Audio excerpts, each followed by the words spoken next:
Amis de Pipo TV, voilà, c'est parti pour le JT du dimanche 3 novembre. Toujours, le livre, l'Académie, tome 2, pour ceux que ça intéresse, c'est des mots drôles. Par exemple, une carie, c'est quoi?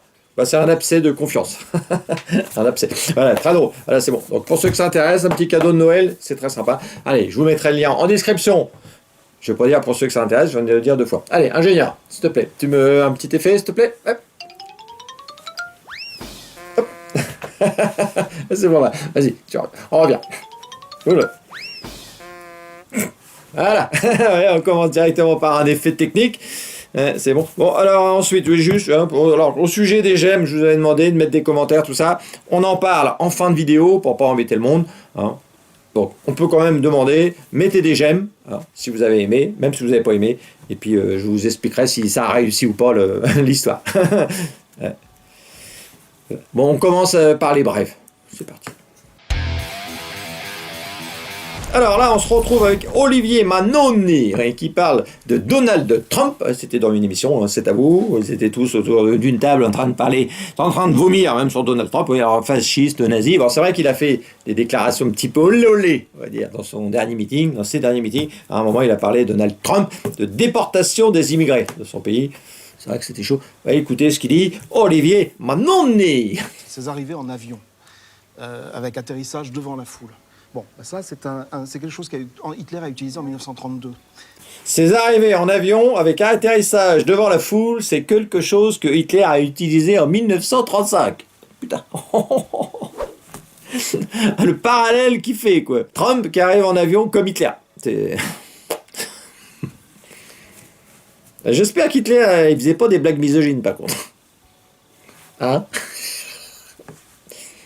Oh oui, c'est vrai qu'Hitler, il y a pas mal de choses qu'il n'aimait pas. Hein. Ça, on va pas se le cacher. Ah oui.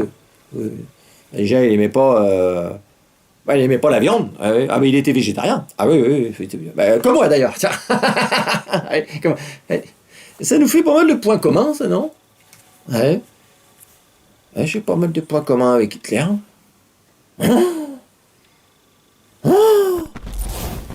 Alors, là, je vais vous parler du député Frédéric Maillot. Alors, Maillot, il n'a pas le maillot jaune. Hein. Non, ça c'est sûr. Non, c'est pas le couteau le plus aiguisé de l'équipe, ça c'est sûr.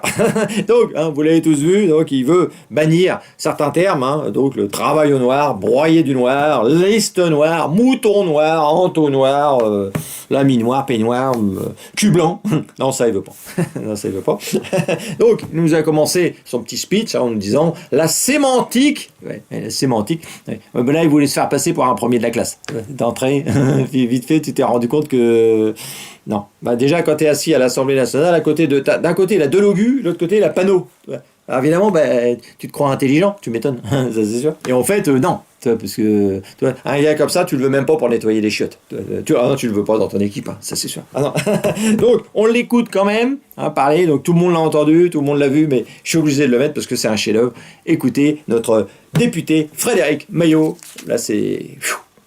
Merci Madame la Présidente, ça sera hyper rapide, c'est juste partager avec vous un ressenti sur la sémantique employée dans notre bel hémicycle sans tomber dans un jugement de valeur, mais pourquoi parler de travail au noir? On ne pourrait pas utiliser plutôt travail dissimulé? Pourquoi à chaque fois que ça serait négatif, ça serait le mot noir qui serait employé, liste noire, mouton noir, broyer du noir, et pourtant on dit bien un vote blanc et personne n'aura choisi.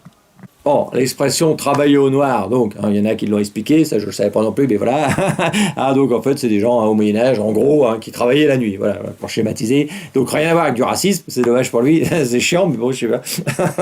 À mon avis, je crois, c'est une info pipotée, je crois qu'il voudrait aussi faire supprimer la boule blanche, au billard. Ouais, parce que ça, pour lui, c'est une boule raciste. Ah oui, ça c'est sûr. Et elle est un peu raciste quand même, parce que à la fin, souvent, elle tape dans la boule noire, et ça j'ai déjà remarqué. Ouais, et ça, c'est pas bien.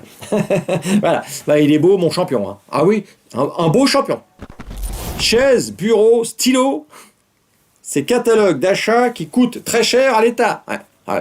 Pour ces achats, notamment de fournitures et mobilier, l'administration a dépensé 155 milliards d'euros en 2023. Bon, tout le monde en a parlé, mais j'ai l'impression qu'il y a quand même une saucissage. Je pense que c'est plutôt 150 millions d'euros. Je pense que je ne peux pas imaginer autrement. Non. Donc, écoutez quand même ce qu'ils nous disent, mais je pense que là, oui, il faut être sérieux. Dans ce catalogue d'achats, utilisé par les mairies, les écoles ou les hôpitaux, Vous serez peut-être surpris de trouver une lampe comme celle-ci à 163 €, alors qu'en quelques minutes, nous trouvons un modèle similaire sur Internet à 65 €. Cette chaise de bureau vendue 365 €, sur Internet 159 € pour un modèle similaire. Alors, souvenez-vous, la semaine dernière, je vous parlais de Pépé Barnier, qu'est-ce qu'il disait? Il disait, budget 2025, tout le monde va devoir se retrousser les manches, prévient Michel Barnier. L'autre, il a un stylo 4 couleurs à 30 balles, et puis maintenant, il veut nous faire les poches. Comme quoi, de l'argent, il y en a. Voilà. Mais il faut chercher au bon endroit. Il faut chercher dans les bonnes poches. Il y a des poches... tu vois, puis il y a des poches... Voilà, c'est tout. Alors là, le titre, c'est Deux porcs face à face. C'est le titre de la news. Ouais, ça percute pas mal. Donc vous mettez Stéphane Dupont, journaliste, face à Pierre Lelouch, homme politique de droite. Et bien regardez ce que ça fait quand vous mettez deux porcs face à face. Je fais un petit montage. Vous allez voir, ça sent mauvais, ça chie partout, c'est dégueulasse. De toute façon, ça peut faire que ça.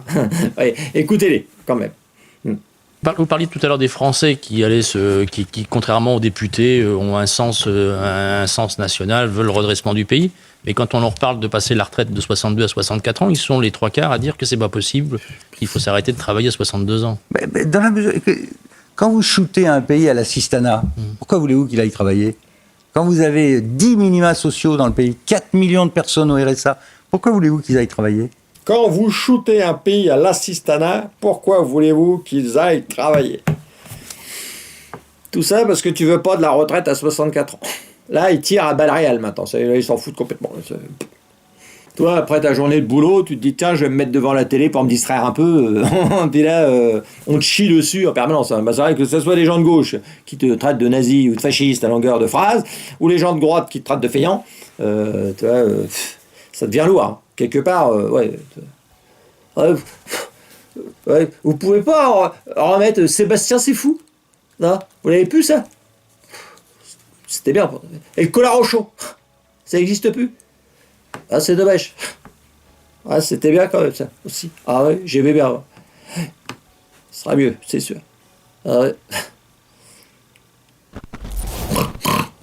On continue. Même sujet, pratiquement. Vous allez voir, une intelligence artificielle décode des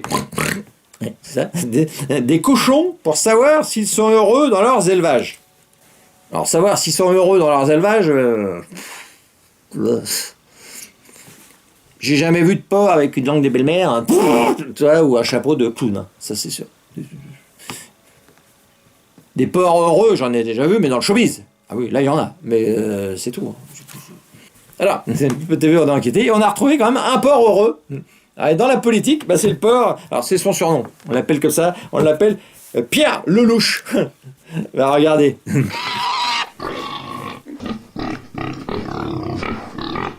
Voilà. Ça, c'est un porc heureux. Voilà. Il a l'air très heureux, même. Et là, je crois qu'il a chié sur la table. Tellement il était heureux. Ouais. Alors, là, je reviens sur je parle jamais de ça, c'est du spoil. La semaine dernière, il y a eu un match de foot, là, apparemment, au MPSG. Bon, moi, je suis pas tant ça, le foot, c'est pas tant mon truc. Et donc, apparemment, il y a une équipe qui a pris une branlée. C'est ce qu'il disait. Ouais, il prend une branlée. Alors, il disait que c'était des chèvres ou je sais pas quoi. Bon, moi, ça m'intéresse pas de toute façon. Et voilà, c'est ce qu'il expliquait aussi. À la mi-temps, il paraît que les supporters, ils se sauvaient du stade. C'était fou. D'ailleurs, ils avaient écrit, c'était un slogan, leur nouveau slogan, c'était « À jamais les premiers ». À rentrer chez soi. C'était ça. C'était complètement dingue. Et donc, moi, je tombe sur une vidéo sur TikTok. C'était d'après-match, ils interviewaient les supporters, tout ça. Et à un moment, ils interviewent une supportrice. Et là, j'ai écouté et j'ai dit, oui. Et j'ai trouvé son analyse, voilà, pour une jeune femme, très pertinente, même très féminin, je trouve. Écoutez. On est là, on les supporte, on est avec eux et au final on perd. On est là, on les supporte, on est avec eux et au final on perd. Elle comprend pas. Non. En plus, elle a payé sa place. Donc évidemment, pour elle, ils auraient dû gagner. Non, on gagne pas tout le temps. Des fois, par exemple, aux élections, tu votes NFP et puis tu te retrouves avec Barnier. Alors ça rime, c'est sûr, mais c'est pas pour ça que tu as gagné. Ah non, c'est sûr. Alors, là, cette semaine, la Playmate, 2 Playmates pour le... Oui. Pour le... Ouais. Là, c'est chouette. Là, je vous ai gâté. Alors, il y a, pas tout à fait. Hein, il y a une playmate, hein, pour vous les hommes, et un playmec, pour vous les femmes. Ah, voilà. Allez, c'est chouette quand même. Allez, on commence tout de suite avec la playmate. Alors, messieurs, voilà, une petite guitariste, et vous allez voir, un sacré doigté. Hein. Allez, vas-y, ma poule.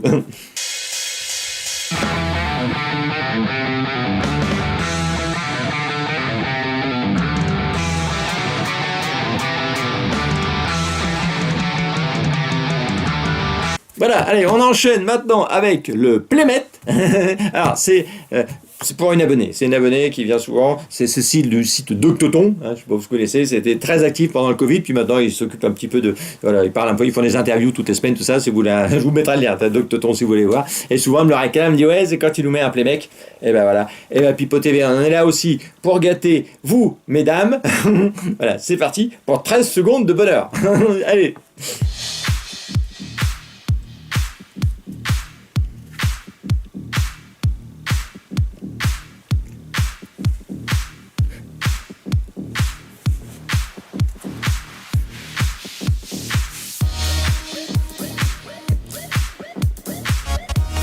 Voilà. C'était pas mal quand même. Ne dites pas merci surtout. Jour férié, donc là j'ai fait un petit dossier. Alors, donc c'est vrai que c'est un petit peu c'est la petite musique du moment. Là tout le monde y va. Ah oui, tout le monde se donne à cœur joie. Donc on commence avec François Langlais. Donc lui directement, il tapine pour varier, rien à foutre. Écoutez. Bon, comment ça marcherait? On supprime un jour férié en fait? Il s'agirait de travailler un jour de plus pour le même salaire. Bonne idée, je le répète. Bonne idée, je le répète. Mais ton avis, on s'en carre le fion. Ah là, ça, je m'énerve. Ça y est, je m'énerve. Je vais refaire de l'attention, j'ai l'impression. Alors, bon. Quand t'as les journalopes qui font le tapin comme ça, après, c'est tapis rouge. Ça, c'est sûr. Ah oui, allez, vous allez voir. C'est parti. Et du coup, bah voilà. Frédéric Valletoux, ouais, ministre délégué chargé de la santé et de la prévention. Or lui, qu'est-ce qu'il dit? Bon, alors déjà, lui, il est comme les autres. Lui, il est là, c'est pour te piquer ton pognon. C'est son premier truc. Écoute. Si on va pas chercher l'argent là, Frédéric Valletoux, il faudra bien le trouver ailleurs. On a parlé des taxes comportementales. C'est vrai que sur les addictions, on peut parler du tabac, on peut parler de l'alcool. On peut deuxième jour férié. Supprimer un deuxième jour férié, ce serait une bonne idée. Pourquoi pas? On va réfléchir. On a parlé des taxes comportementales. On peut parler du tabac. On peut parler de l'alcool. Alors, avale tout, là, ton comportement, ça lui plaît pas. Oui, c'est avale tout. Oui, c'est un peu sa spécialité, lui, c'est clair.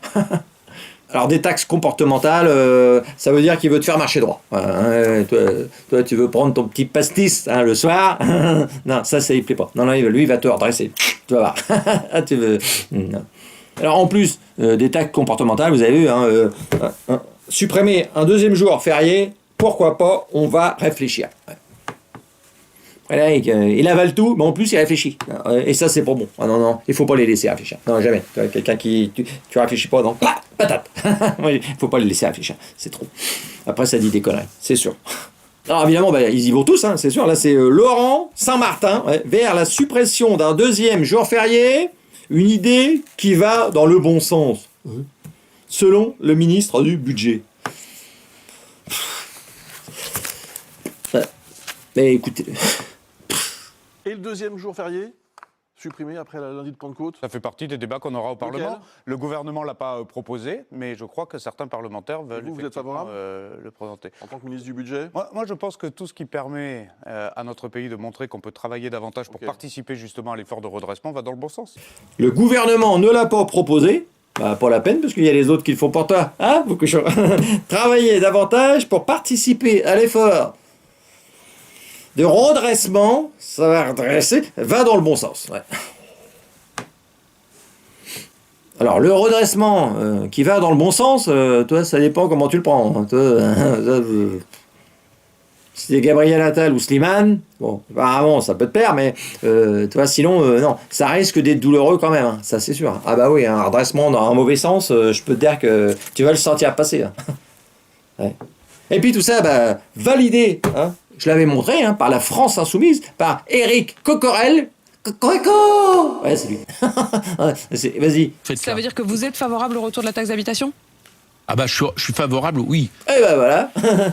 Et Jordan Up, la droite, la France insoumise, main dans la main. Oh, c'est beau. Je crois que je vais chialer. Ça me fait chialer tout ça.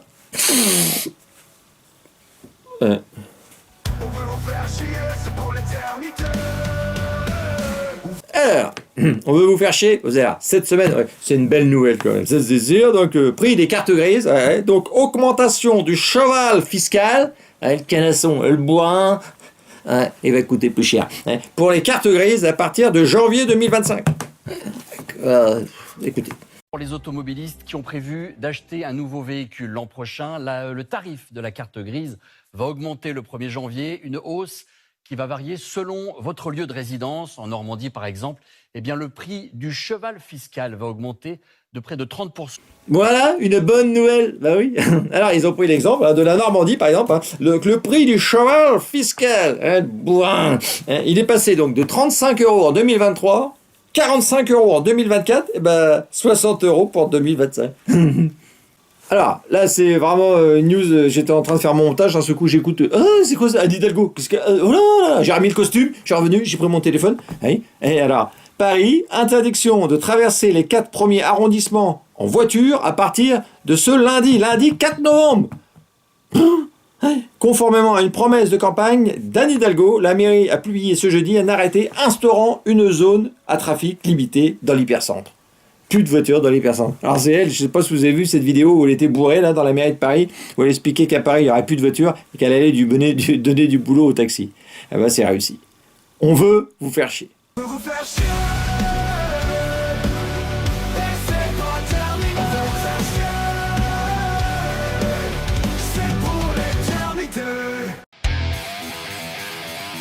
Voilà, bon, bah ce JT, il est terminé.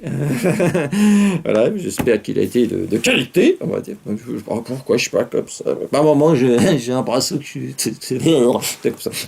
Voilà, alors on voulait faire une petite mise au point par rapport à le petit jeu qu'on a fait entre nous. Je pense qu'il y en a, ils sont déjantés, hein, parce que là, j'avais demandé, bon, un peu, mais là, qu'est-ce qui vous arrive des fois hein? Alors oui, c'est gentil, hein, mais vous avez été trop loin, c'est sûr. Puis combien? Alors, il y a plein de messages que j'ai pas pu voir, hein, parce que là, on a dépassé, je sais plus, 600 ou 600 messages, je sais même plus. Alors, j'arrivais plus à aller voir. Quand il y en a trop, c'est fini, c'est mort. Donc là, les messages, ça, vous avez été de cœur joie. Là, des ref 1, ref 2, ref 3 et ref 40 pour certains. C'était fou. Les gemmes. Alors, les gemmes, c'est pareil. Ça a explosé. Je crois que je suis à 1100 ou 1200, j'en sais rien. Enfin, par rapport à d'habitude, c'est beaucoup plus. Voilà. Et donc le résultat,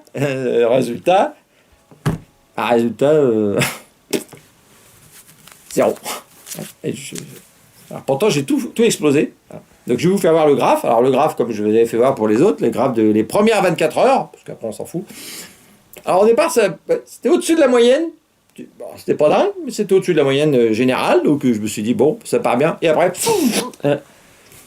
alors je sais pas. Les vues, je crois que je suis à 3002, pareil, 3200 vues, donc j'en avais fait même moins que la semaine dernière. Du coup, je peux dire zéro. Ça n'a pas marché. Alors, il y a quelqu'un qui m'a écrit, fais gaffe, parce qu'ils peuvent te bloquer ta chaîne si tu fais des conneries comme ça, parce qu'ils voient qu'on triche. Peut-être qu'ils ont vu que ça, je sais pas. Donc on arrête tout, ça sert à rien. Alors c'est très gentil, hein, vous avez été super, vous avez joué le jeu, c'était bien marrant, mais bon, ça donne rien. Alors continuez à mettre des j'aime, voilà, à partager, mettre un petit commentaire. Alors vous pouvez mettre évidemment un commentaire, vous pouvez dire, mettons, Pipo TV, tu es génial, tu es beau et tu es super, voilà, ça vous pouvez. Après, oui, ça vous pouvez. Bon, mais ça sert à rien de faire ref 1, ref 2, voilà, on a vu que ça avait rien donné, en tout cas, sur mes vidéos. Et on a vu... Je sais pas. On veut pas de moi. On veut pas de moi dans le game. Voilà, c'est ce que j'avais noté. Donc, bon, je vous remercie quand même. C'était super. Je me suis bien marré quand j'ai vu les messages. Oh là, dans mon application, ça apparaît. J'ai oh là là, putain, encore combien de. Oh. Du coup, j'ai pas vu. Je sais pas si vous m'avez envoyé. Vous m'avez dit quelque chose d'intéressant. J'ai pas pu le voir. Voilà. Bon, allez, terminé. Donc, on continue comme d'habitude. Hein, ça. Ouais, ben voilà. Bon, allez, on se retrouve dimanche prochain à midi sur Facebook et à midi sur YouTube et TikTok. Ce sera quand je veux, quand je peux. Et puis voilà. Puis c'est tout. Allez, à dimanche prochain. Tu me rends mon livre, s'il te plaît ? best to me. Last night it felt so heavenly, so heavenly. I guess you got that recipe. You always get the